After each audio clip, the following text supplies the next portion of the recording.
Welcome back to Kandi Unfiltered, where we talk about faith, family, freedom, and the real stuff all in between.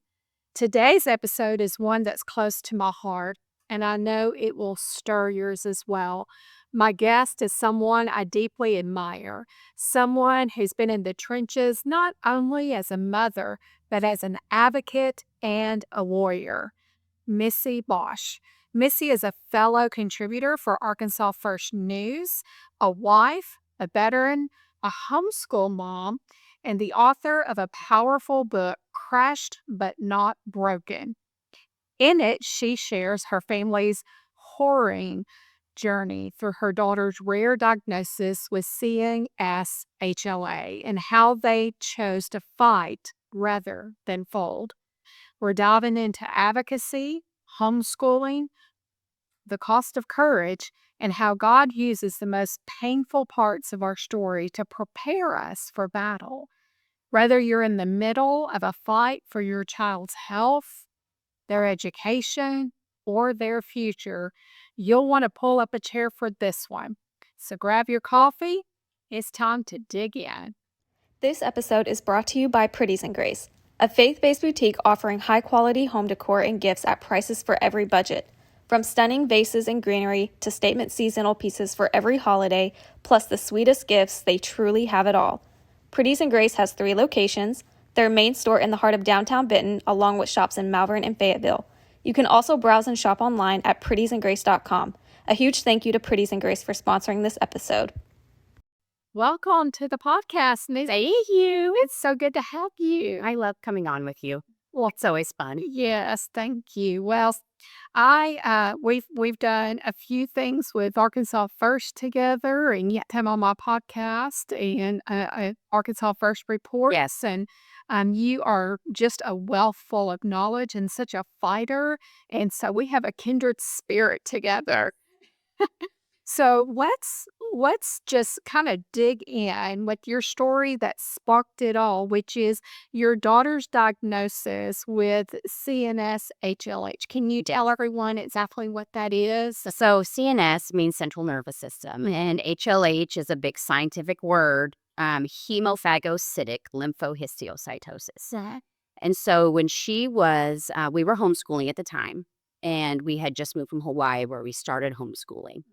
And I was kind of going back and forth. I was trying to give my kids the option to go back to public school or whatever they wanted to do. And they were like, no, we love this. I said, okay, let's keep on homeschooling. And we went on vacation to New Orleans, where my husband's from. And our daughter, Emerson, at the time, she was 6. So I had 4 kids. They were all 3 years apart. So she was the third, was climbing on the monkey bars and broke her arm.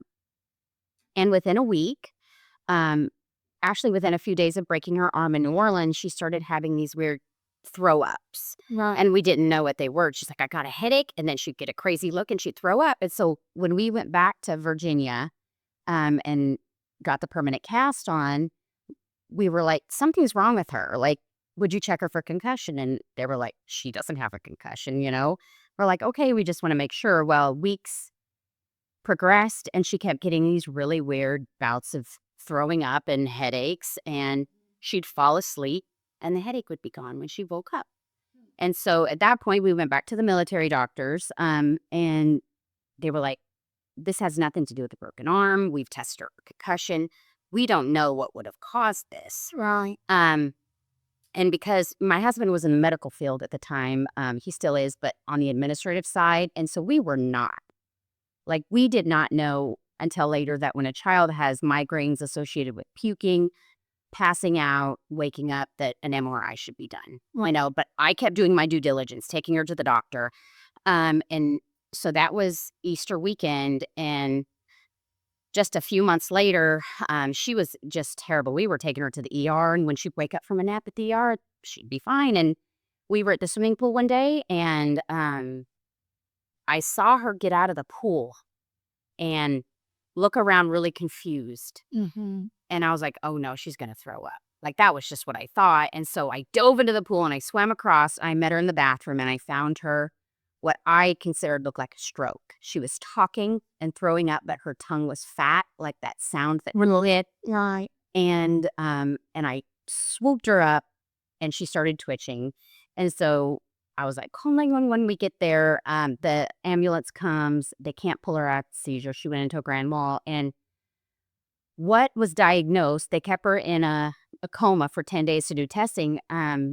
There was inflammation in her brain, but no presence of inflammation in her blood and her spinal fluid.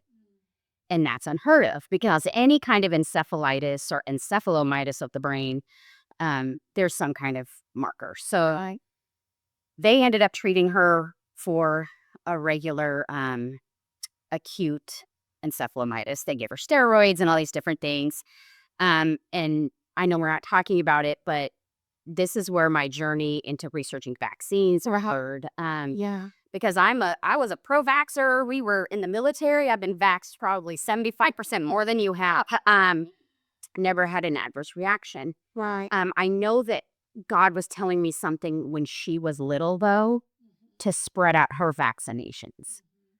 Because I'll tell you in a little bit why, but the first thing when they saw that inflammation was, did she have the flu shot or the MMR? She's 6. Did she just get her kindergarten or first grade shots? And I was like, no, she hasn't been vaccinated since 4, because we homeschool. We kind of push them out, and they're like, are you sure?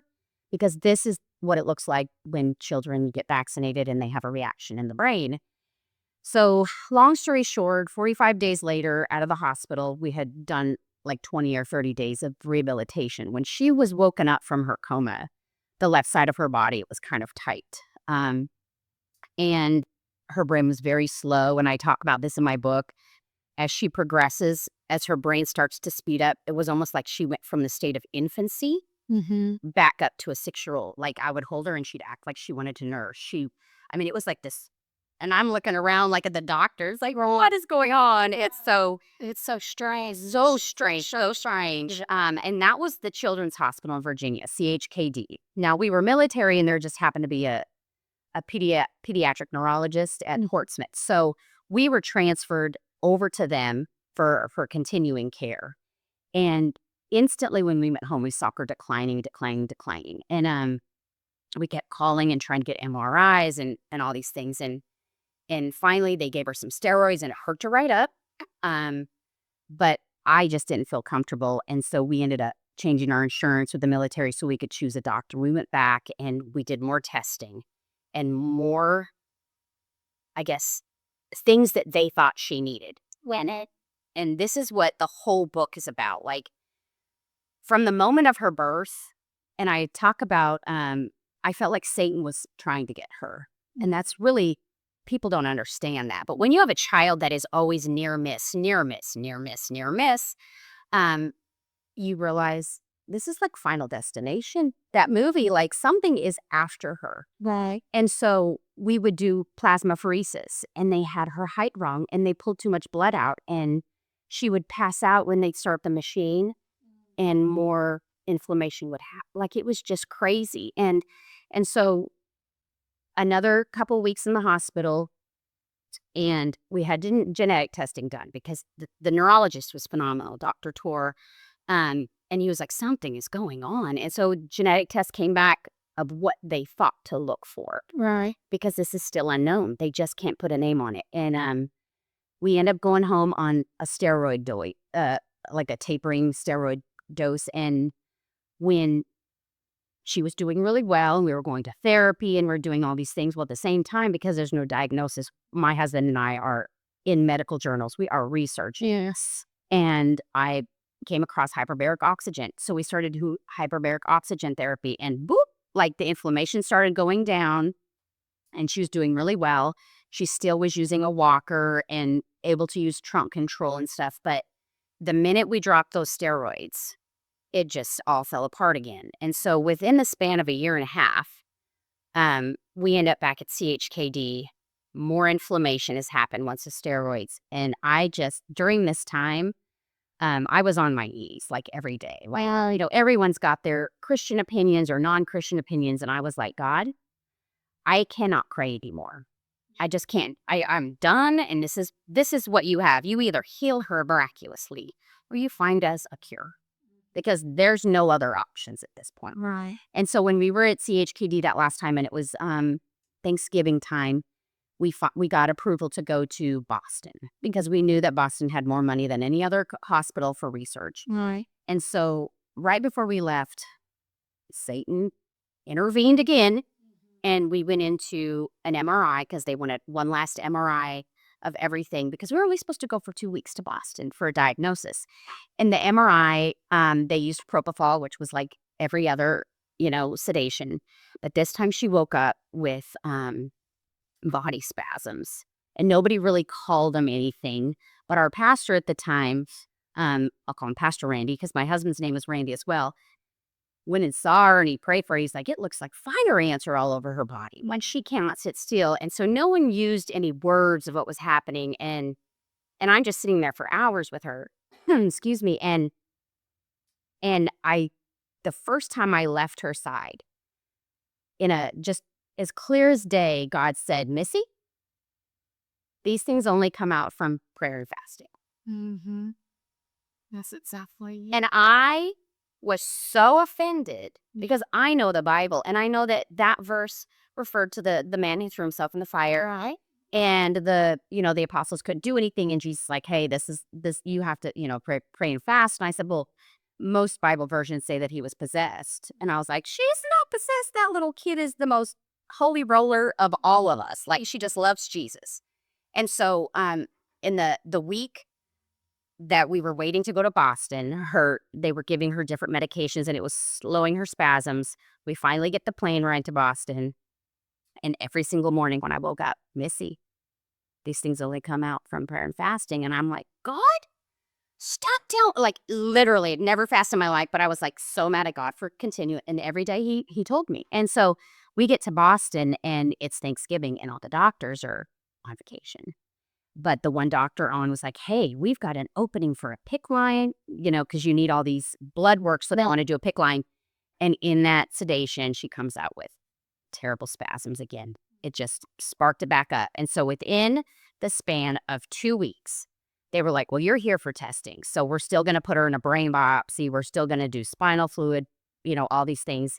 Within 2 weeks, she was getting 4 milligrams of Valium pushed every 2 hours to try to calm her body. And within 2 weeks, she went from being able to eat and use the bathroom. We would have to help her because she's physically disabled at this point, to having a diaper because I cannot wrangle her body enough. Right. And so right before we finally go to the ICU, Emmy, of course, and it's called, there's different names for it, but it's dystonia, and it's a acute form of dystonia that you're huffing and puffing and your body just can't stop. Like, it's just hyperventilation. Right. And in the midst of this, we're sitting there and she yells out, why is God doing this to me? And at this point, I've not questioned God, right? I know who God is. Right. But I instantly said his intervention. And my husband said, yeah, Missy, where is your God? And I was like, for 15 seconds, I was like, there's no God. Like, who would allow this? And before I spoke any negative words, I said, God is not the God of death and destruction. God is the God of healing. This is not God. This is Satan all the way. And that was like the turning point. And so we get to the ICU, and at that time, they'd already found out that we did genetic testing, and they said, we're not going to tell you what we think this is. There's another little girl that had it, and we're going to send off your panel. It should only take a couple weeks because you've already been genetically tested. So in the midst of this, they find out the diagnosis is CNS HLH, and it's a random factor on your perforin gene. And the other diagnosis that they can do is your NK cells are not functioning properly. They're not fighting off this. Essentially, your immune system is attacking itself. Your NK cells should stop. Or NK cells, and then there's something else in the spinal fluid, which is like a marker for cancer. And so through this, she's still spasming. They find out what it is, and they tell me that there's a cure, because I told God I wanted a cure, because most children with these undiagnosed brain, they will die eventually. Right. And there's a cure, and it's a bone marrow transplant. And I'm like, what does that entail? Well, we'll have to do chemo. And I'm like, chemo? Like, everything that I'd ever said negative about the medical field, kind of like it was like foot and mouth. Right. And so God showed up during those times.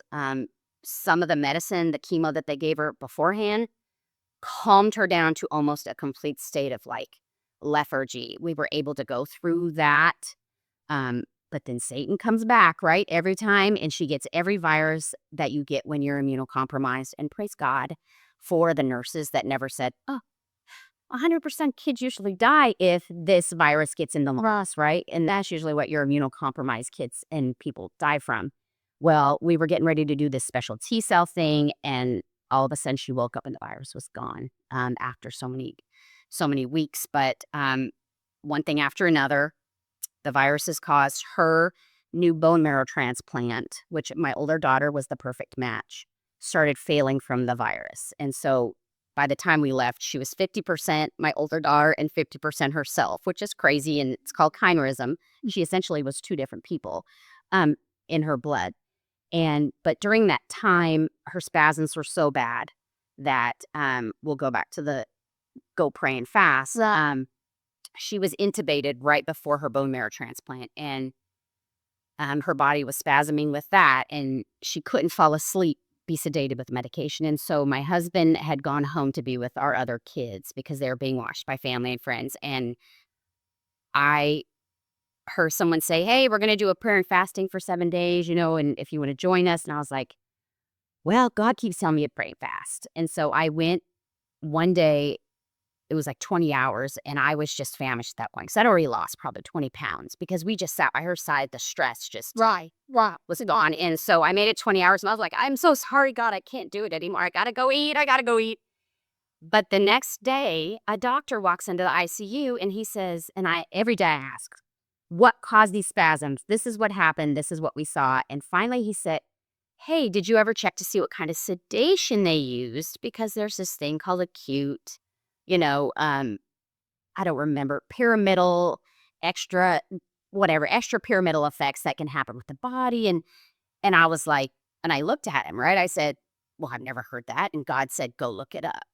And now my browsers were filled with medical journals, and never once did I hear this. And I instantly went and I typed in what he said. And the first article was actually a Harvard, thank God, because, all the doctors at Boston are Harvard.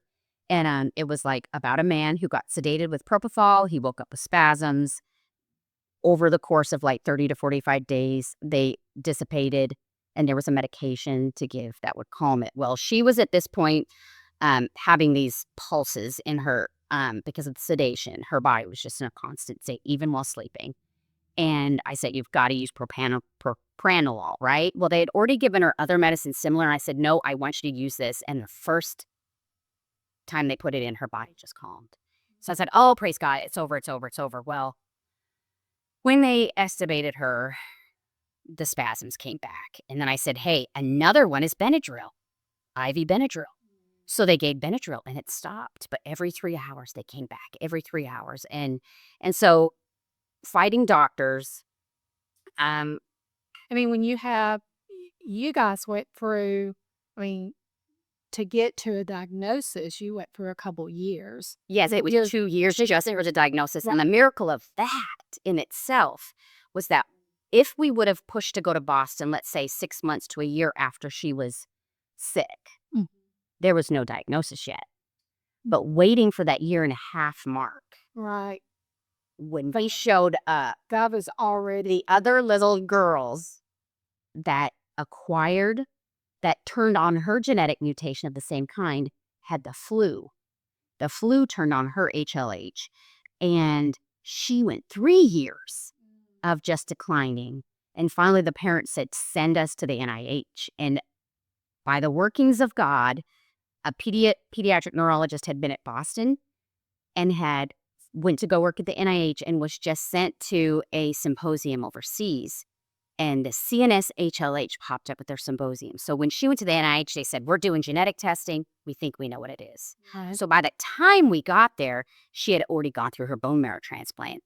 And the crazy thing is that her name is Emmy as well. And we call our daughter Annie. And when I finally met the mom, it was just like, bah. Right. No word vomit. We just had to compare stories. And her daughter was left. She could kind of walk around. She needed a walker, but her body had just been ravaged by the medication that was given to her because they thought they could cure it. They thought they could, hold it at bay. And so we kind of have some Emmy's was her brain damage was so much in the core of the muscular part of her brain that her physical body was really affected, but her mental, her ability to think, all that was left pretty much intact. Yeah. And so and that in itself was that part of the miracle. And then, when we finally get through all these things, when something good would happen, Satan would attack. They had to intubate her when she was in the middle of the bone marrow transplant and they broke a vocal cord. Well, when they extubated her, she had all this breathing. So then they put on a CPAP and or a BiPAP, whichever one you can take off. And so then that kept us in the ICU. And all the while, they're like, oh, you're Benadryl. We can't just keep giving Benadryl. We're going to up this other medication. Well, they upped it too fast and they caused something called neuroleptic malignant syndrome, which essentially they're cooking her brain. Right. And that was the second time God spoke to me, and he said, you need to go look up the symptoms of that medication. And I'd already been doing that. But when he told me to go look it up, another article pops up that shows the adverse effects of increasing it too fast or decreasing it too fast. And so at that point, I said, I don't want that neurologist anymore. I want you, and but that's when I thought they were going to kick me out of the hospital, because I was like, if you listen to me, I'm going to strip my clothes off and run around naked. I'm going to, it was always like, they're like, oh, she's got the ICU syndrome. You don't want the craziness. Right. And finally I said, I want a neurologist over 65. And they send in this neurologist and he heard my passion. I said, it's unethical to keep giving this. And the nurse is like, Missy, go for a walk. And he, doing his due diligence, went and looked at her MRI and he goes, this really doesn't make sense because her brain hasn't changed. Why is she getting worse? And the minute they started decreasing that medication, the first thing that we noticed, because the increase had left her, I always say it's a soulless look. Yeah. You're looking, but there's big black pupils and they're not there. She couldn't cry anymore. And so the first thing that happened is she cried for 3 days, and then her body was able to get out of these rigid positions. And so when we finally were cleared we had to wean all this medication. We got down to, the bone marrow. We went to outpatient therapy. And within 6 months, she starts declining again. And at this point, I had posted online because we went in for, the book is crazy. I mean, we had Muslims praying for us in the emergency room, spitting at us because they thought she was possessed by a demon. Right. I mean, it is just wild. But once we found out the disease was back, they warned us. They're like, she almost died the first time. Do you really want to do this again? And I said, God brought us here for a reason. I am not giving up. And we said, we're doing the bone marrow. We don't want to use our older daughter because it happens that our older daughter's NK cells didn't work either, but she doesn't have the disease. Right. So we chose a donor. A perfect donor was out there. That was a perfect match. And I posted online, and I even got a tattoo of this, and I just posted out, the disease came back. We're going to do it. Please pray for her. And 3 people completely unrelated called me or messaged me and said, Missy, God literally just told me that you have got to be still and know that he's here. You gonna cry? Stop it. I'm not a crier, Kandi. And so I got you. I'm so trying to cuss to the passion. I know. And so, long story short, my husband and I were like, nope, we're going to do this, and we're going to use, and beautiful, 45 days in and out. Now, other complications happened. We had to do a double hip osteotomy where they literally slice the femurs and put them back in place because they thought that she was going to have spasms forever. They went away. And when we were cleared for an assignment, we came to Arkansas. And Arkansas Children's, I'm telling you, they just had everything lined up. They were the most positive people, and they've been so good to us. And so because of that, my husband was ready to retire. We decided we were going to stay here because the cards did not line up for us to go anywhere else. And in that meantime, COVID happens. Yeah. And I speak out against masks because I was like living proof that masks don't work. Wow. A little boy had, he was dying from chickenpox vaccine because his immune system was bad and they didn't know it. But they never used just paper or cloth masks to go from his room to our room. They used the N95. The men who had beards used gas masks to make sure that that virus just didn't sit in the nose, and they breathed it on her. And that's when all of the trouble happened. I guess you just don't speak out with boldness, right, to anyone in our I saw. And of course, I don't have that sweet Southern charm that most people had. I'm like, hey, this is what is happening. And that really ruffled a lot of feathers. And so that's kind of where my academic, like everything for education, really got sparked here because I knew how to educate children. I knew how to educate special needs children. You find out how they learn, first of all, Right. and you just go around what they learn. And we had put our kids in public school at Cabot. Our second child actually graduated with all these honors and got full ride scholarships. And I don't credit that to me. I credit to learning how to educate my children to teach themselves. I'm a lazy mom. I want to take you back though before we get to that piece, because you were talking the roller coaster of that 2-year journey of finding out what your daughter diagnosis is, and when my daughter was born, of Yeah. course she was not my biological child, and I was actually working an adoption for her, and when she was born, she was missing skin around her hands. Praise God, because God is in the details. He's in the details. And this mom, it was her first pregnancy. Um, sh- Her water broke. Anyway, she ended up having a C-section, and that was by the grace of God. Because when Anne Marie was born, she was missing skin around her hands, around her ankles, and just a few places on her body, but around her ankles and her hands were horrible. And she was airlifted, to children. Now, would all of her skin have fallen off if she would have been Yes, born vaginally? yes. Yes. Okay. Yes. And so my caseworker that I had there with the mom up in the northwest part of the state called me because the birth mom wanted me there when she had the baby. And I was here in Little Rock working with another mom, and she actually went into late. Her water broke while she was at her doctor's appointment. And anyway, so I'm trying to get there. My caseworker's up there with her. And then, birth mom's wanting me there, and I'm trying to get there. And, but it was like every obstacle that could have happened where I could not get out of town happened. And I am through Little Rock finally, but I had not made it to Conway yet.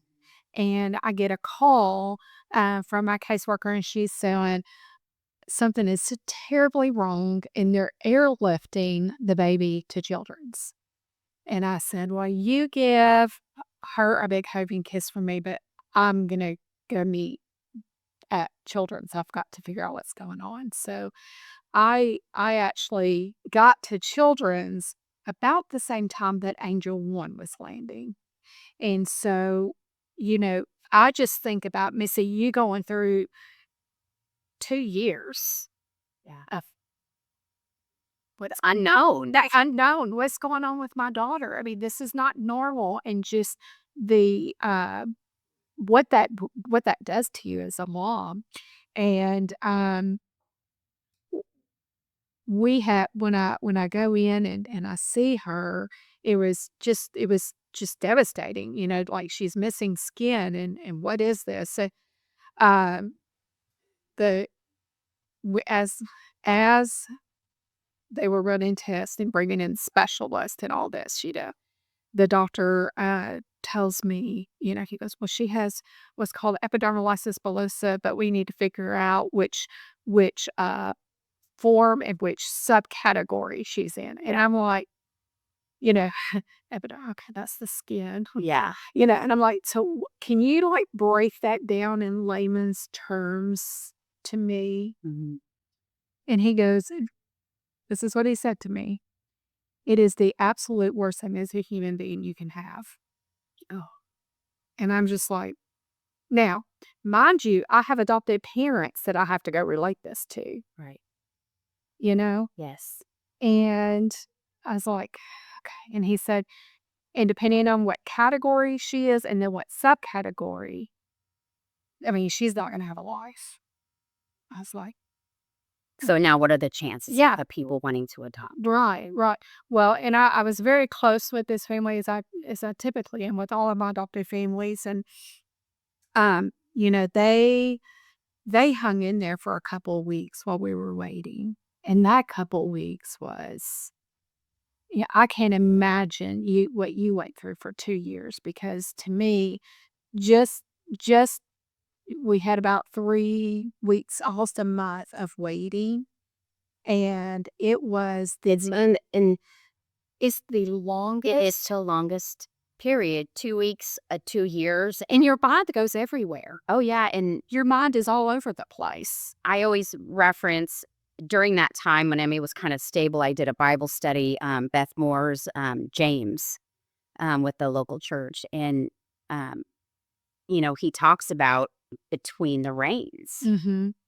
and that just, like, broke me because I was like, "Oh, I'm in the desert," Right, but I also when he sent us to Boston, right, if you've never been to somewhere that is godless, not pushing Satan, but just believes that there is no entity, right, the mind is all there is. right. Um, I just every day I said, "Why did you send us here?" Yeah, There was no spiritual help. Um, it was like our pastor found a church that was kind of in the same subcategory, and they came a couple times, but to witness Emmy, I think it was almost painful for them to come. yeah, And it's that in between the rains, and during that year and a half, people would. I'd have to get in my car. That was the only time that I could cry. yeah. And I remember crying so hard, and I'm sitting at a stoplight by my house, and I'm just like screaming and crying to God. And then I remember Hannah in the Bible at the, wanting a baby, and she was silently crying and screaming. And then God, of course, heard her cry, and a prophet came and said, you're going to have a son, and I'm not having to be Samuel, and then, all of that. But that's how I was. And I just thought, if we have to, and I tried not to be selfish Right, at all, but I thought, how can we take care of a child like this for the rest of our lives? right. Because I won't give her up. I won't do this. Virginia did not have in-home care. We were military. We didn't have I'm like, this is hopeless. Now, Massachusetts had help. We found great care providers and stuff, but Right. it was terrible Yeah. in the waiting. Yes.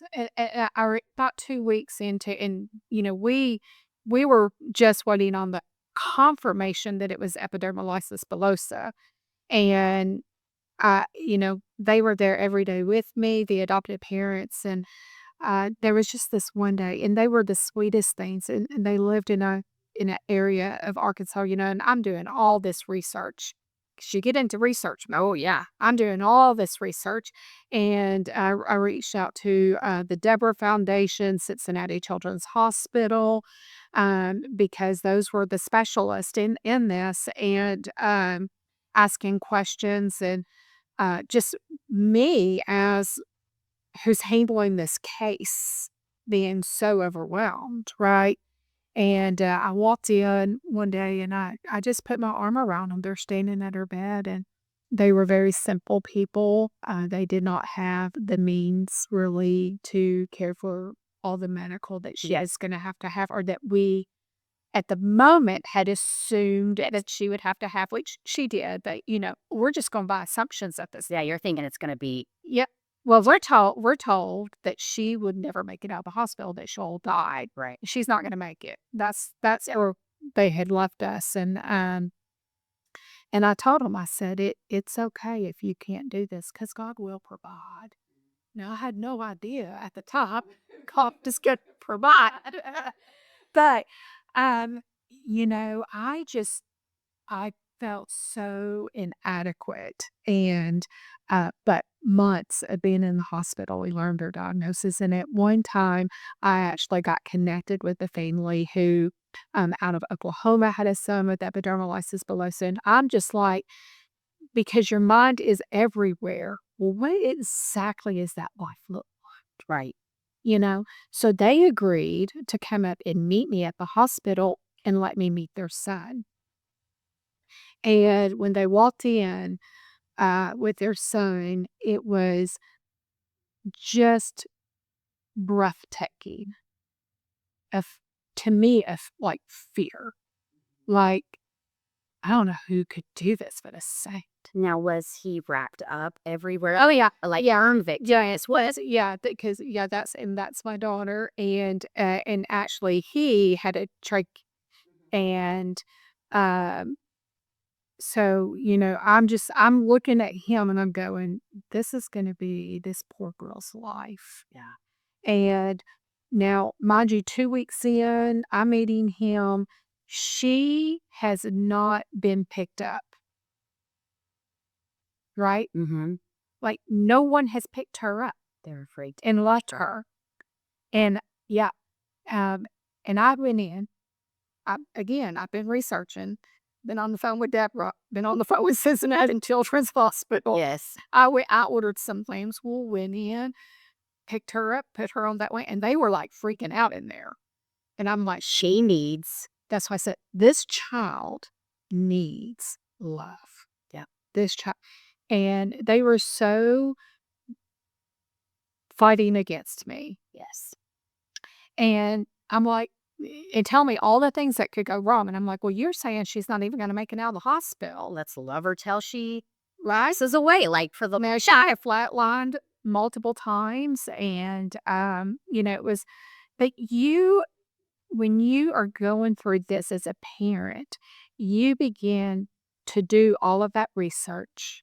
You begin to dig and you quickly learn how to become an advocate, a fighter. I will add this. I also became so dependent upon myself and my brain and my husband's ability to research Right.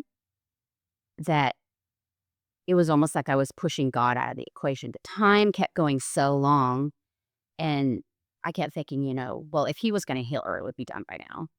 And and so even when we get to Boston, I am so in the trenches of research. I mean, I can't even tell you. And there were points where an angel showed up at an appointment that we thought was like when she was on the CPAP machine. They're like, she can't leave the ICU because we really think that this is keeping her alive. And you refuse to trach.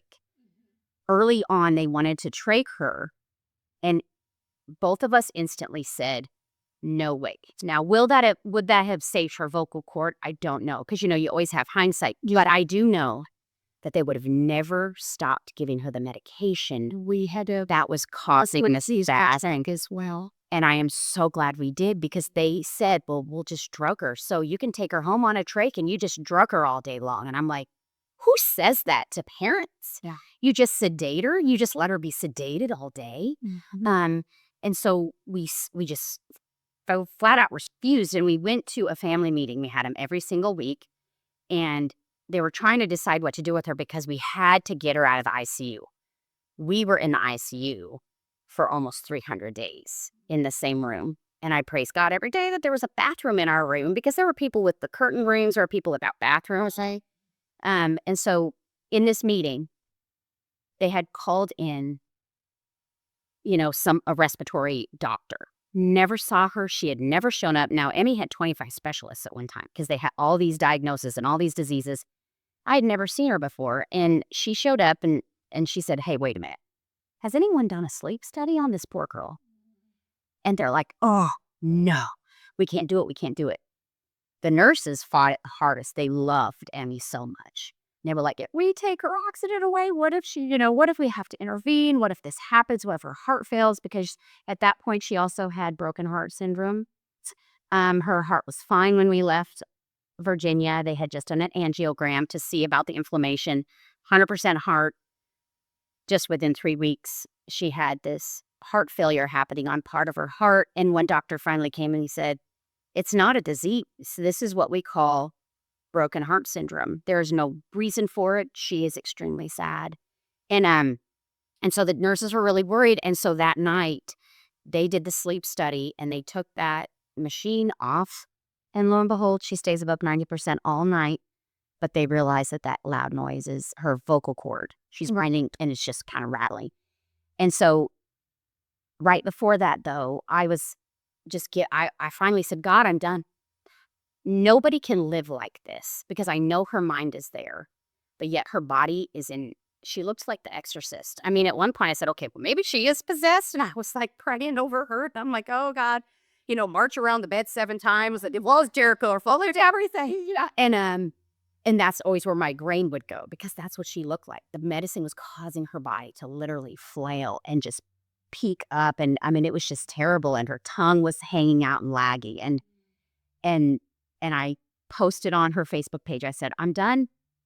And this is what I said. I said, God, please take her tonight. Like if this is how she's going to live, I'm sorry. She's no longer my responsibility. And I realized looking back that we have to give God. He is a gentleman. And you have to say, she's yours. Yeah. Because right now, children are our responsibility. God has entrusted us with them. Yes. And so he's going to go through us to them. And when I gave her up that night, I said, okay, I'm done. Like I just had to. And it was heartbreaking to say those words in a prayer. But then God intervened again. And we were out of there within a couple of months. They were able to wean all the medication and we were able to get out of hospital. But it was always the giving up it was so hard for me because it's my way or the highway. And yeah, if I know something is A true, strong women. it's so hard. And God has to really help me sometimes. But that was a big changing point as well. Yeah. And so, when you're a parent outside looking in or even just sitting there, my husband was just crushed because what do you do? And God didn't tell him to go fast and pray. He's like, why is God telling you to do things? But God was telling him other things. And so when the spasms came back, the second diagnosis, when it came back, he found medication, like he was researching and God was using him in different ways and it worked for her, and so it's just one of those things that I don't know how I made it out of there without being on Valium or something. Right. Like it took almost 3 years for me to even go to a doctor and say, okay, I'm broken. Like help me out because I can't stop crying and I can't stop being so angry at the life that God gave me right now. Yeah. I mean, I was angry all the time. I was so upset. I would just cry. I didn't want to school my children. I didn't want to, I didn't sleep. And at this point from the diagnosis, from the moment we brought her home, she did not sleep. So there was no sleep because her brain was just a menace. Like you can't sleep with an overactive brain and one that's full of inflammation. And that was the one thing that when we came to Arkansas Children's, she started having these weird absent seizures. And we're like, what is going on? And it was like a silent seizure. She just stopped. And we go to the neurologist and I'm like, she never had these before. And maybe it's because she's swimming and she's doing more exercise. And we tried a couple medications. Right. Well, she tries this one medication. She's like, well, this is for people with bipolarism, but it really calms the nerves in the brain. Yeah. And I was like, oh, no more medication. We had finally weaned her off Valium, Ativan, all these different muscle meds. Like this is a 2-year wean because if I weaned anything more than a pinch, she'd have a seizure. And I give her this medication and she slept all night. And I was like, oh my gosh, she died. And we check her and that was like another turning point. We had never slept in 5 years. Yes. And so, God always intervenes at the right moment. And I don't know, I could go on so many tangents with just letting go and letting God, it's asking for help. And while I'm an advocate of personal health and researching stuff, sometimes you have to say, okay, I need help. You have to lay it at the feet of Jesus. Really, he wants us to be wholly dependent upon him. Yeah. And he gives us the things that we need to research. Yes. He gives us that fighting spirit, right, to advocate for our children. But he also wants us to just let him do the work that he does best, right? He is the great physician, and we don't always understand why our families or our children have to go through what they've had, Right. what they have to go through. I know that we would be out with Anne, and people are curious, right? As the stupid, as stupid. Okay, let me just tell you. Okay, rabbit. I mean, yeah, but imagine here where we hate us. My husband, Chris he's quite the smart aleck sometimes, especially when it comes to Emery. He did not have as much patience as I did in the area of these stupid questions, right?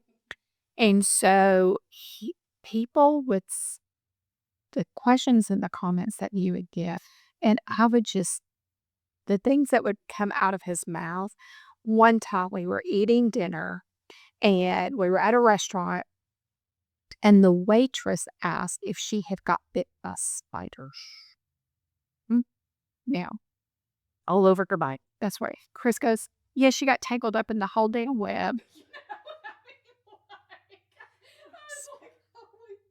Well, and people with physical disabilities, cerebral palsy or Parkinson's or anything that affects the body, people are so ignorant of just because the body isn't working doesn't mean the mind's not working. Right, Right? They instantly think they're mentally handicapped. right. And I would take Emmy, like I wanted her because now mind you, she was a gymnast and she was a ballerina and she was my child with all the physical abilities. I was like, oh yeah, finally a child who wants to do sports because that was my life. And that was taken away in a flash. And so I would take her everywhere. I wanted her to feel normal. I wanted her to belong. Right. So we were at Walmart and I would set her in the long part of the cart because at this point she's got AFOs on her ankles, because she really does look like she has cerebral palsy. And this older lady comes up and she starts to yell, "What's wrong with your child?" And Emmy looks up and she goes, "Does she think I'm deaf?" And I said, "Oh, just, her body, she's just got some disabilities." And she's like, "Oh, does she understand?" And I said, "And her brain works." Yeah, Exactly. These poor people that have been ostracized from public, and I have found that Arkansas is a little bit on the worst end of this. They don't incorporate our special needs people into everyday life. And so people are very shocked when they're like, meet people that are different. right. They're like, oh, what's wrong with this person? We never mind the questions. No, I'll answer it. I'll answer questions. Just think about what you're asking and how you're saying it. Yeah. That's all that I ask. I know. And we'll be out, and kids will stare at Anne, or something like that, and then the moms get all, don't do that, and I'm like, it's okay, sweetheart. Do you have a question? Do you have something that you want to ask? I mean, we're okay with you asking questions because kids are very curious, and this is how we learn, right? We ask questions and we get our answers and we get educated. right. And and Emmy instantly knew when first time I really put her in public school was Massachusetts. They don't have special needs rooms. They don't have these self-contained rooms. So she was with all the regular classmates. And there was no one like Emmy at school. And within 3 weeks, the girls were fighting to sit by her at lunch. Mm-hmm. Like, because she is a beacon of light. Like, once you meet her, and I always say that all the broken areas in her brain were filled with joy because she's just happy. Right. And it's not I'm disabled happy. Right. She just has the joy of the Lord. That's like that. That's what I say about Anne Marie. I'm like, where she has these disabilities, God has given her extra personality. Oh, yes. Yes, the girl can handle her own thing. When she gives those three brothers a run for their money. I mean, the three girls she can hang with, but the three brothers, the three sisters, I mean, she hang with them. The three brothers, it's like she is their mama. Yeah.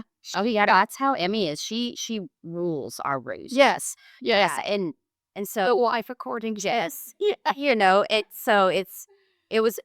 She was very bold when she went into public education in Cabot. They did want her in self-contained, but I was like, she's got to eat with regular kids. She's got to be, I don't understand the self-contained thing. And kids would stare at her and ask her questions. And she was like, and had a hard time talking because her vocal cord was broken, all these different things. And her muscles are so weak that it's hard for her to breathe and not breathe, but it sounds noisy. Right. And so, I would say, well, does that bother you? Does it bother you? And she's like, no, they need to know too. Like she was very like, Right. and so I was always pushing, put her in regular classes. She has the mental ability to learn, but nobody in public education knows how to teach because they're so, no, this has to be taught this way. And I'm like, They don't use how to check eating for that. they don't. Her hands don't work. She also needed help reading, and they just kind of bypassed that because, hey, she's got a one-on-one aid. And she could read before she got sick. But because she was in the hospital so long and she became dyslexic, Right. like disease-induced dyslexia, which was wild. But I'm like, she needs help with reading in all these different ways. And I was very proud of her, though, because when I was pushing, she just is so strong in who she is. Right. Well, and maybe you're like this as a mother, I never go to the negative. My brain will say, I grieve. Right. The what? She could. Yeah. But I never say that. Do you miss? Do you wish? No. No. No. And my mom was disabled, and some of them had polio. And my mother was a very strong woman, and she did not let the polio stop her for anything. And I mean, she's a very strong woman. If you know anything about polio, they have a lot of physical disabilities. But my mother, she was a warrior, and she did not let things stop her. She did not allow the polio to hold her back. And I think growing up in that environment helped me as a mom Mm-hmm. to push in. Right. And we push her. We allow her. She has so many things physically that she cannot do. Right. That she just absolutely cannot do. But the things that you might not can do it the way someone else can do it. Oh, yeah. But you can do it. You just need to figure out how to do it. And so we've never allowed her disability to become her handicap for living. Right. Or define her. Right. Right. Right. So you have your disability, you are handicapped, but we're not going to allow that to take over to where you're not living life. Right. We're going to we just may have to do it differently. Right. Exactly. And there's some things I can't do, and we just can't do it. Yeah. But so going through all of that, because I know we talked about this just a little bit beforehand when Brian was getting on to me because I hadn't read my book yet, although I've had a title for it for years, which is For the Love of Anne, Spreading Anne's Wings. But you have written a book. Yes. And I know everything in my head about why you've actually got the book published. I've written chapters that are sitting on in my desk top right that are just waiting for me to finish and get it published. But you've actually done the work. And I know the journey that I went through to say her story needs to be out there. This story of what we went through needs to be out there. What was that journey for you to get? It's called Crushed but Not Broken. And you can get this on Amazon, right? And now it's not on audio, but we're going to work on that, right? We talked about that. We're going to work on Yes, it is, but we'll get an audiobook going. but you can order the Harsh House on Amazon.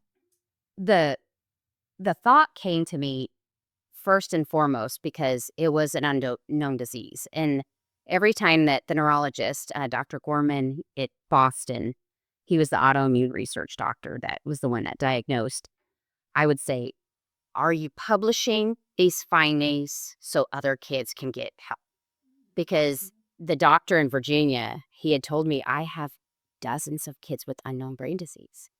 And I'm like, dozens? Like, what do you mean dozens? Like, there's kids with inflammation in the brain that have no symptoms, like, in the spinal fluid. And he was like, yes. And so the book originally, um, there were very many facets, and I'll try not to go. The first one was I was so mad at Christianity. Mm. I mean, the Christian church, the faith movement, like, not that I'm not for that.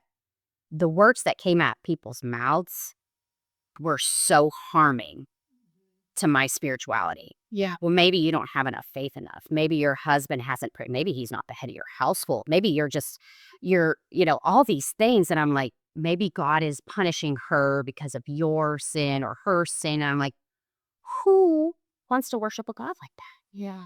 And I'm like, that's not who Jesus is. And I just, I would have people say about praying for Anne Marie about my faith. And I'm like, um, I have much faith that if God wants to heal her, He is a God that can. yeah, there was no question. There's like no question. If He wants to heal her, I come into agreement with that. He can Yeah. do what He wants to heal her away. Just because He doesn't heal her here on earth does not mean. No, and it doesn't mean that he's still not about miracles, like, because we saw miracles in so many different ways, Right. and I knew that there was a purpose for Emmy, just from her up till 6, me witnessing, and I think I had a whole chapter just chronicalizing every time she almost died from the time she was in my womb. Right. I was going to my 7-month appointment, and there just happened to be an oil slick. And if I hadn't been agile, I literally did the splits in the middle, but I was gonna fall right on my stomach. I mean, that's when it started. And, but when I was like, people need to know about HLH. So I kind of got that whole attack Christianity because I am a Christian, but I was so upset, what was being said to me that I was like, okay, I'm not doing this out of anger or anything. People need to know about HLH. Right. People need to know that there's a cure. So I started it. And I would write 1 or 2 pages, and I would be so full of anxiety, and I would be so upset that I would have to push it away for 6 weeks. I ended up reading just the last paragraph, and from memory, writing the whole book because I couldn't read the whole book. And so that's why when he said do an audiobook, I'm like, well, I should have by now, but I don't know if I can read it all the way through. I probably will spend 100 hours trying to get through it. But it was just so cathartic. And I think that helped me mentally because, none of us have been through therapy, Right. which I know everyone's like, how did you not go through therapy? I'm like, well, Emmy is our therapy. Like, if she sees something, she identifies it like, oh, you're angry today. You need to go do this or you're sad. Like, she calls it out and she sees it. And we always speak about our emotions and how, everything is like affecting us in certain situations. And I really feel like I was anti-medicine. Like, before she got sick, we had no medicine in our house, which is unheard of Mm-hmm. because I was going into that holistic, naturalistic kind of way of life anyways. But when they put me on escitalopram, Lexapro, I guess it's called, um, it literally stopped any anger feelings, which maybe at this point is a great thing because nobody can really upset me. But we looked at our family dynamic and our family line of women, anger, anger, anger, like just let this anger, not hateful, mean, Right. angry at the little things. And it could have been a serotonin imbalance in our family, because other people didn't need antidepressants. And so God even gave me the one that works because I wasn't going to just try anything, Right. one and done, God, like, well, I ain't going back. And so as I went through that though, it was so cathartic by the end of the book. And then I really wanted to give, people the kudos, like the doctors, and just thank them. And when it was finished, and I went the wrong way, I self-published through a publishing agency. And just so people know, you don't make any money off of that. Right. It's recommended if you want to publish, you self-publish through Amazon. Yeah. You do it your own way because, the $60 check every year ain't cutting it. But it is one of those stories that I also wanted other parents of children to understand that there's hope. And if you have to let your child go, it's okay because God has them. Yeah. And I do write about this, and it was kind of heartbreaking, but There was a mom that had a little girl that was dying from a disease. It was autoimmune as well. And just to talk a little bit about HLH, there's two forms of HLH. There's regular HLH, genetic, and you're born with it. And upon birth, if a doctor does not identify it, that baby will die within 3 to 5 days. You have to intercept with steroids because they're born with inflammation. Right. The second kind is you can get it acquired through flu or a vaccine or a sickness. Your immune system just turns on itself. Right. So then I guess the third one is this CNS HLH that all the research is proving the kids and adults who get it is after 6 years old, Right. which is really wild. I want to know what happens up till 6 and then not, because why not on birth? Why not all of that? So anyways, I don't even know where I was going with that. But when I finally did get that book out and I wanted people to know about the disease, then I realized that the story is Emmy's. She couldn't write it, right? And I didn't ask her input because she was still sick. By the time it took me 3 years to write it, chapter by chapter. I'd have people read it Right. and edit it. I'd go in and I'd add some more and then I would edit it. And it was one of those things that I just want people to know and parents to know that there is hope. And, this is where I was going. So the second time we were in for the bone marrow transplant, this little girl was dying. And the mom, the 3-year-old was just being essentially tortured with procedure after procedure, surgery. And the last one, we were talking in the parent room and she's like, she's on life support and I don't know what to do. And this is the mom that every single day would go to the chapel. She would walk down the street. She would go to the church. Like that was, everybody knew at noon she went to chapel. And I don't know what compelled me to say it, but I said, there was a time when I had to let go and I prayed. I said, God, she's yours now. And if she's better off in heaven, you need to take her. But if she's got a purpose, you've got to turn things around. And I saw that mom a week later. And she goes, I prayed the prayer and she passed away that night. The next day she prayed and I was like, I'm so sorry. She's like, no, I want to thank you. Yeah. Because I wasn't going to let go. Yeah. And I was like, oh my gosh. And I just, and You were the catalyst that God used to give her permission. And because I was like, did I kill this child, God? And I was so upset, but God told me to tell her that. I needed to hear she did. And because she had spent just like almost every other mom, Because how we months in that bone marrow transplant floor. Yes, months. There was one child that was in there for his whole entire life.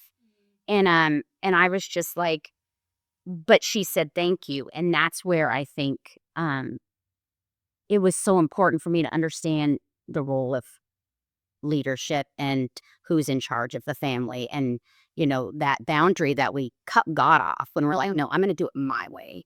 Yeah, I'm the parent. And when you finally will let that go, like that's when you see the miracles happen. That's right. And the miracle may not be what you want to see. Right. But there is a miracle in it. Yes. And a lot of people don't know because they think death is just bad. Right.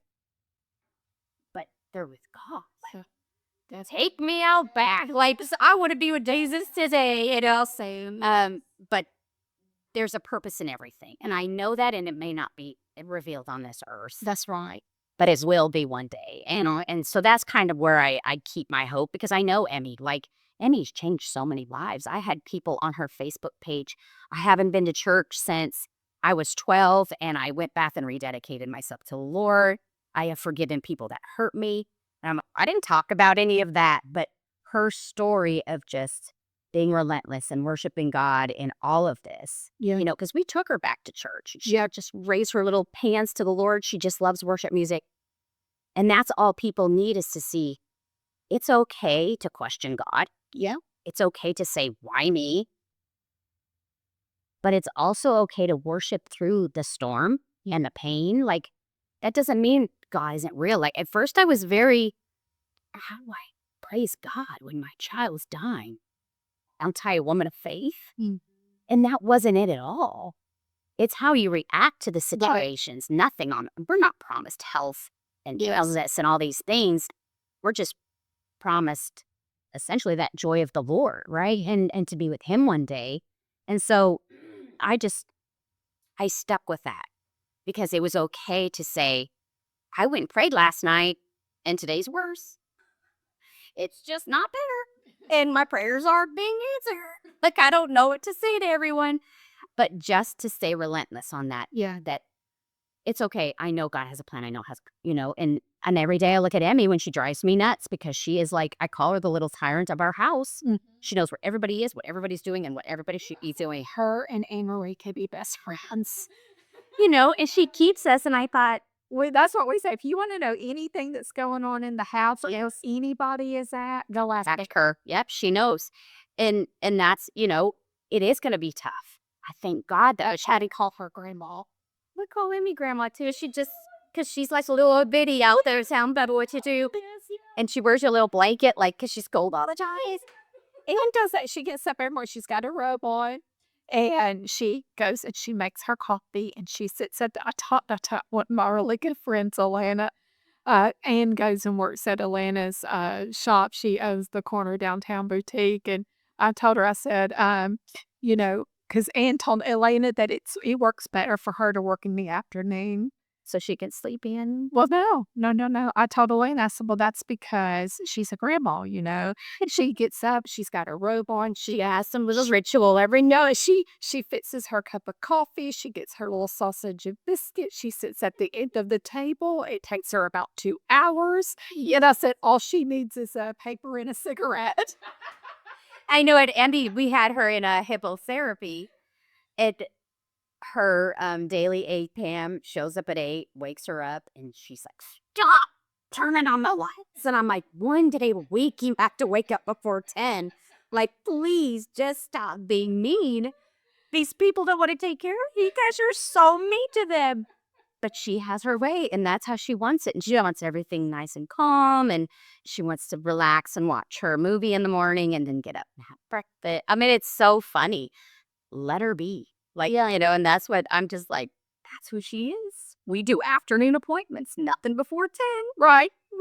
That's Anne Marie. I mean, it's got to have our mornings, and she gets around like a little granny. And so, you've had you homeschooling and military. You're a leader.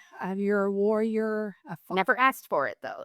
Well, So kids, we don't have to ask for things that are laid in front of us, right? Yes. And then you go through all of this with Emmy, and I imagine that all of these things have played into, like, you got into research, and so now you're fighting. I mean, you're still fighting the battle with your daughter, right? Because you're taking care of her. But now you're fighting a battle also within the educational system. And so talk about that. And I probably wouldn't have ever questioned anything in the Arkansas education system at all, the public education system, unless COVID happened.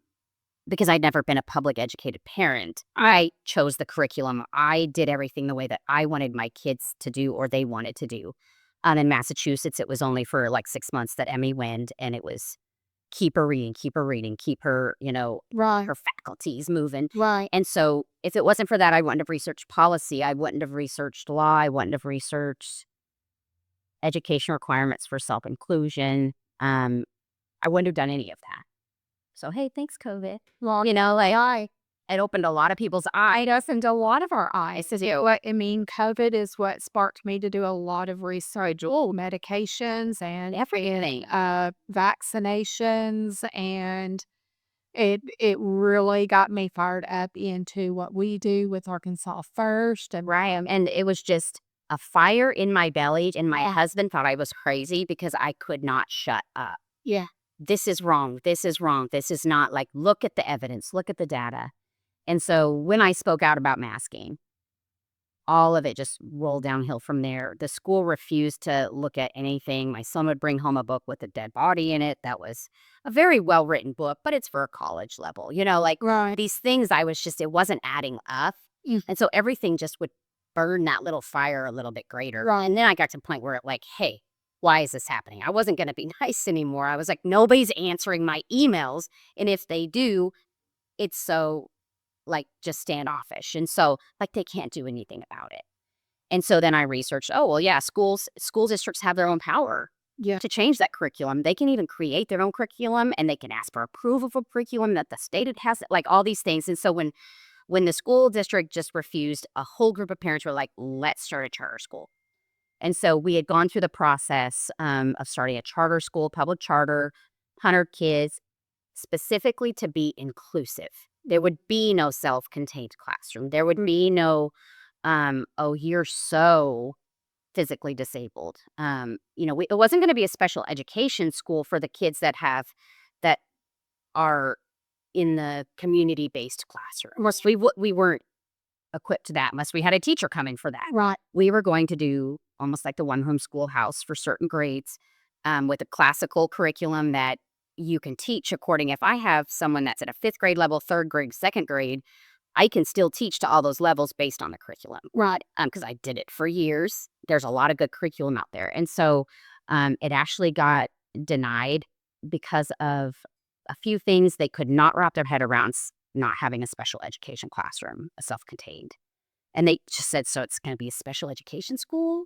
I'm like, no. And I was so offended standing up there, and I was just like burning on the inside, like these people don't get it.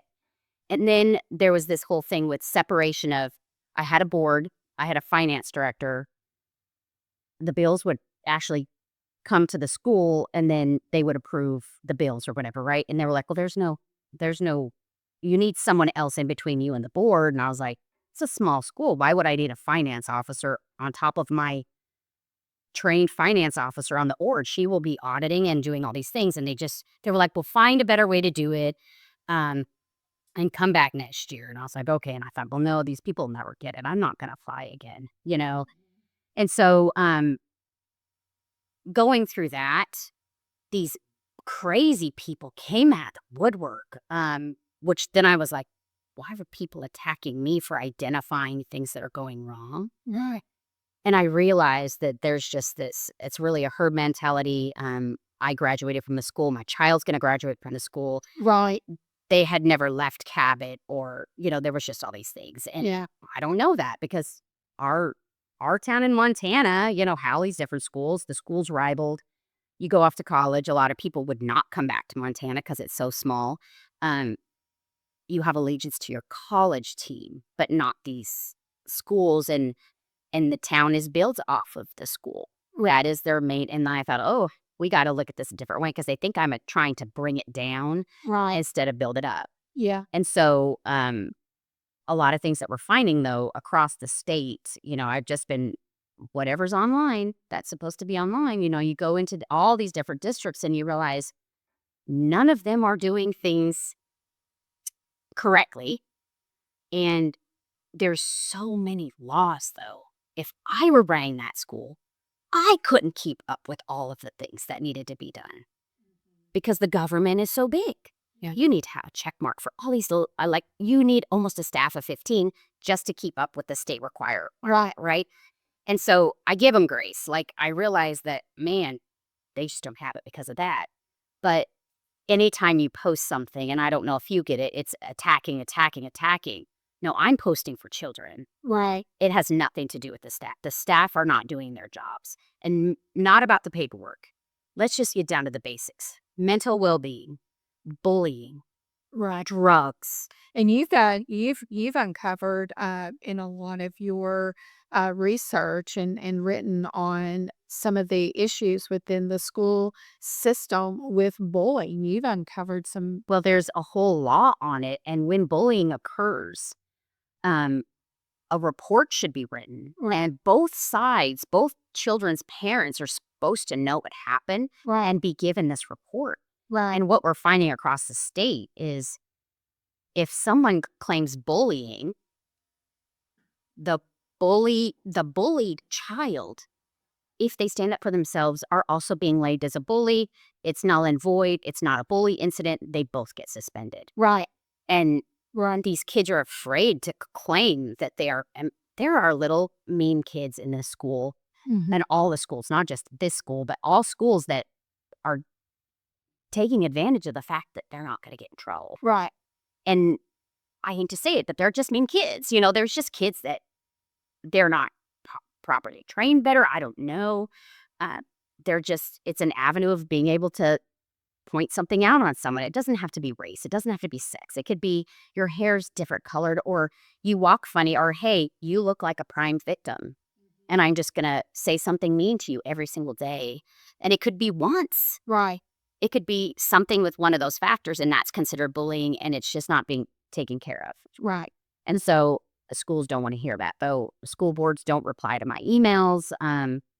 It's just one of those things that if we allow adults to bully, then kids are going to be bullies as well. Yes. And the online bullying. Well, as we're the online, I mean, with the with internet and all the social media, it has just.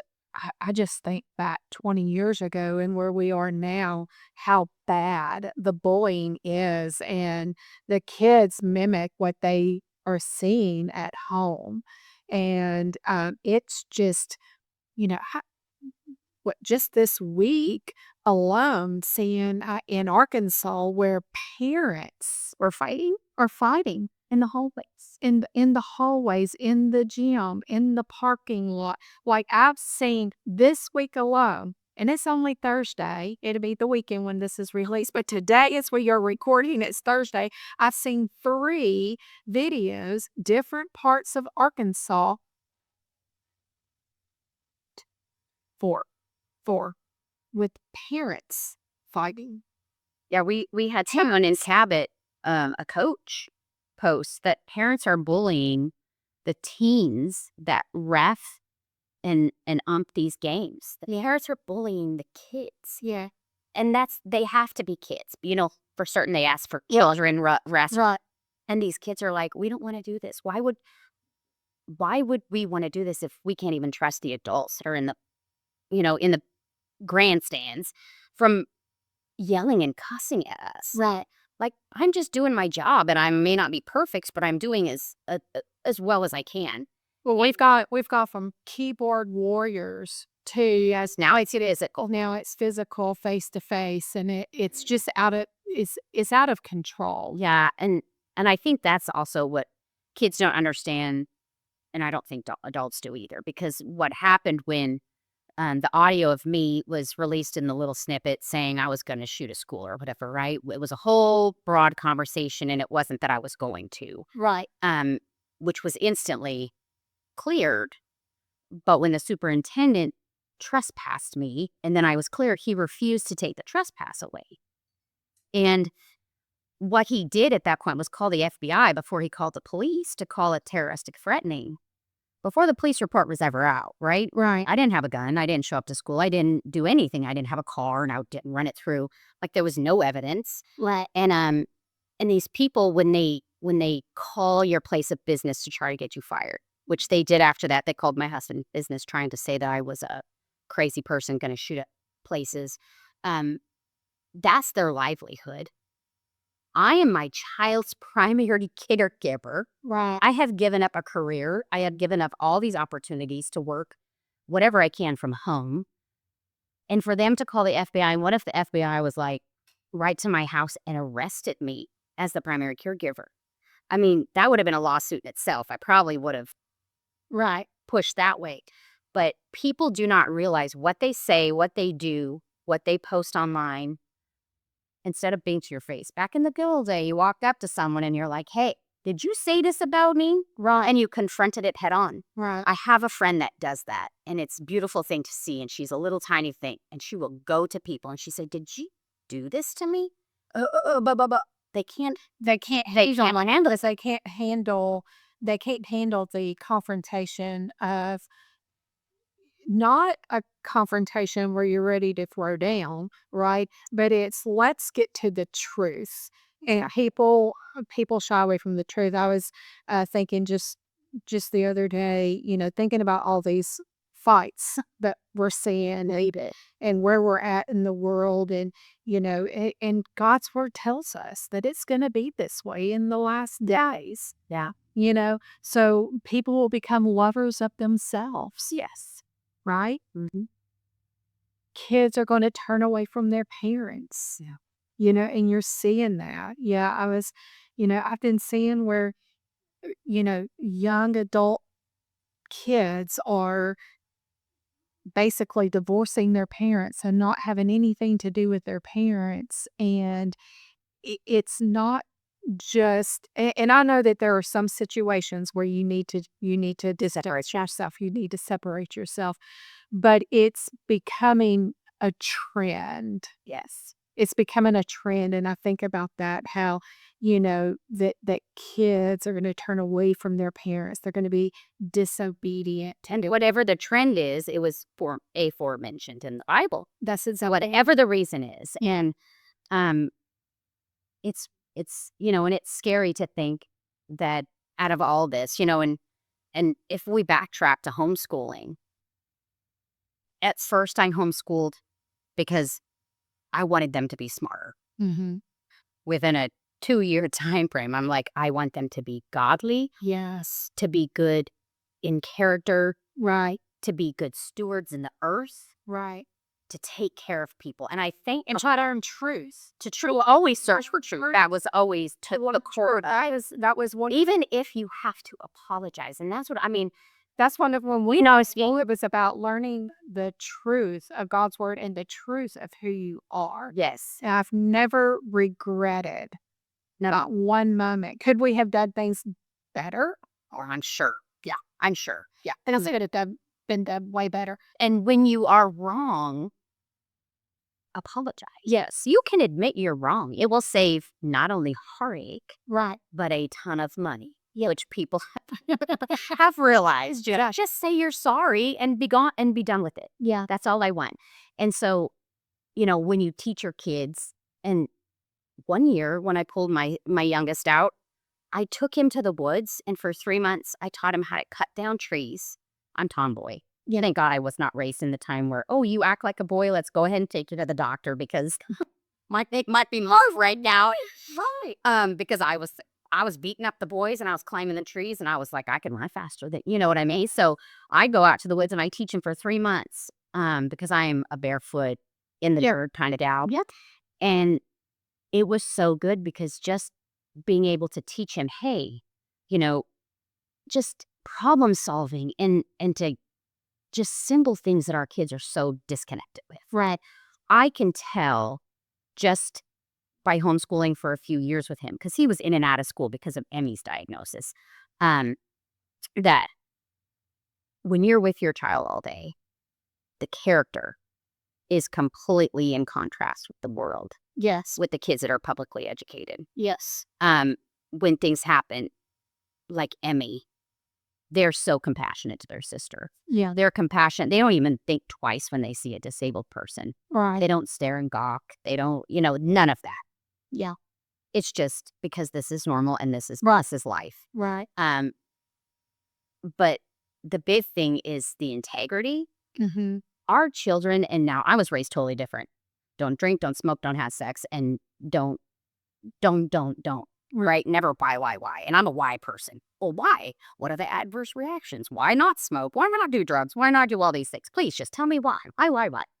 So I was this is why. Right. This is why. Not only because of God and what he said in his word, but science is showing. Right. This is what happens. Yes. This is why. Now, when my kids turn 18 and they have their own personality, and they want to do things, I thank God it wasn't when they were 14. Right. I thank God that anything bad, because kids are going to do stuff. Yeah. Oh my gosh. Yeah. I don't know how many homeschool parents are like, I did the same thing with all of my children. And now there's one that's crazy, and there's one that doesn't work, and there's one just, oh yeah. So you did your job, and what I've realized is if you train your kids how to learn, so they can be literally without a job but still making money. They're innovators. They've learned everything else. Like, that's all that I want. I just want you to be able to learn. I want you to be able to be compassionate. I want you to know right from wrong and good from evil and truth from fiction. Like, that's my only goal. And sometimes we all come to different truths. Right. Which I have learned from different personalities. We're seeing things from two different sides of the coin, but we always in our family come together and say, well, do you know? And then they'll say, well, do you know? Because we have great conversations in our house. Yes, yes. That's one of the things that I have cherished. I think one of the best things that I cherish is that we the conversations that we have, the real conversations. Yeah. I call it the open door policy. Yeah. We talk about anything and everything. Nothing's off the table. Right. And the thing about it is, though, is growing up, they're hearing the truth. And that's what I've always told them. If you're curious about something, I don't care how embarrassing you think it's going to be, right? Or if you think mom or dad want to hear it, let's talk about it, because I would much rather you hear truth than you to be fed a bunch of lies from people who have no idea what they're talking about. Right. And us as parents, we as parents have our children's best interests at heart. Yes. So when we have a political discussion or a religious discussion, you know, I was big into classical conversations, and you search for truth. Right. And when you learn that even Thomas Jefferson said, like, even like, is God real? Like, well, you need to search that out, Right. We need to question the very existence of God, because when you question that, you dive deep. And when you feel the presence of God and when you search for him, it's unbearable. Like you're almost like, okay, give me a break, God, because I felt his presence so much in those rooms. I had sleep room, and I called it my prayer room. And there would be times that the presence of God was so strong in the midst of the chaos that I found myself praying and talking to God like he was next to me walking through the Boston Children's. I'm like, they're going to escort me out because I look like I have the ICU diagnosis of, when parents go crazy from being in the same room. But it was like, that's our goal. And so I tell my kids, okay, I tell you that this is what I believe. You don't have to believe this, but you have to prove me wrong, and you show me your research, your truth, whatever it is. And it's amazing. Little kids are a little bit harder because, that argumentative stage, you're like, well, what do you know? What do you know? Right. You teach them how to research. They get too lazy, usually don't follow through, right? So you're like, well, this is where you need to go. But my adult children, it is amazing what they can do. And I'm talking like they go back, and it's always biographies. It's always original sources, because I'm like, do not read some commentation on some president or whatever. Don't read it. Go to Christopher Columbus's diary. Right. Don't read people that discuss him. You decide if what they say in school is true. I want you to know that there are ways to find out truth. You do not have to be educated. You don't have to be in a college to find out information. You can find the truth without all of that. You don't have to believe your professor. Right. They're just like me and Dad. We went to college, and now we're just people. Like, just because you have a college degree, now what we're finding out now, means nothing. Even in medical fields. Yeah. Like, the congressional hearings that are happening with the vaccines and with all of these things that have been happening, nothing is truth. And when they always say, I don't think we're living in reality at this point. Like, what is going on around us? Like, when I heard things about Martin Luther King Jr., I was blown away. Or when I heard things about, just our history and how we were fed a complete alternate truth. Right. The books were changed. It was like fed down our throats. And then you're like, when you find an original source or original video, or you're like, yes. And it takes you back a little bit. It does.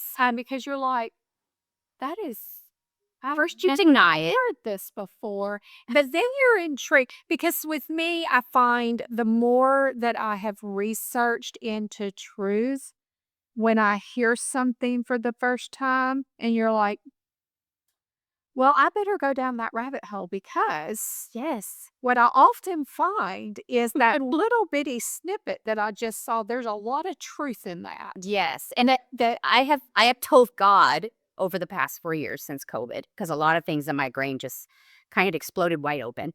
At one point, I was so overwhelmed. Right. When I would find something and I would see it laid out in black and white. Right. And I would tell God, no more.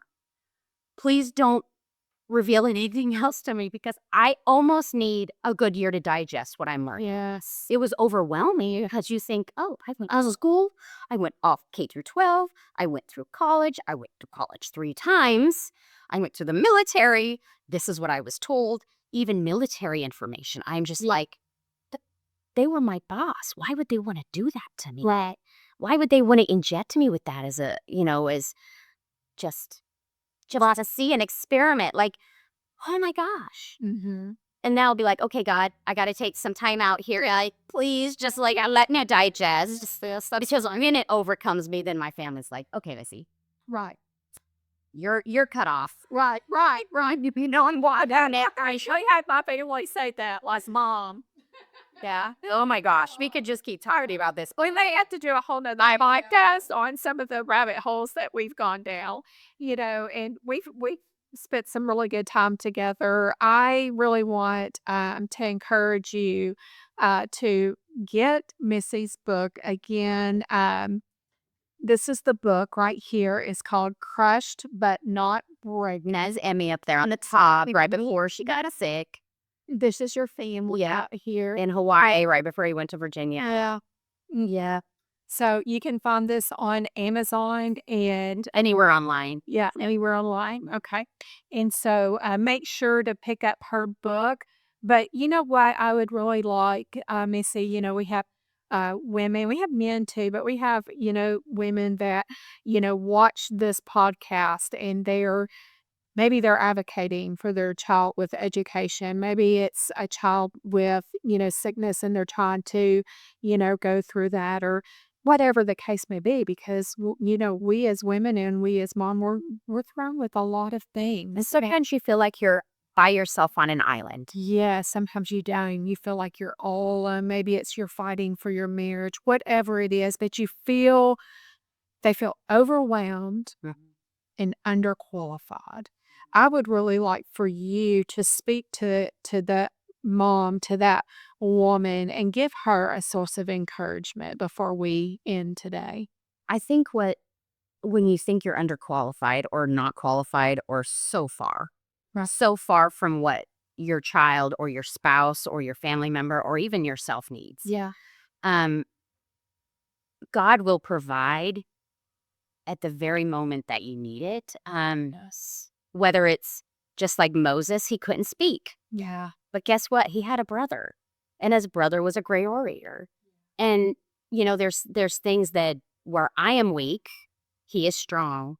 And he would intervene with either a doctor that just spoke God's words to the other people, because people sometimes only hear from an official source or, you're just a parent. Right.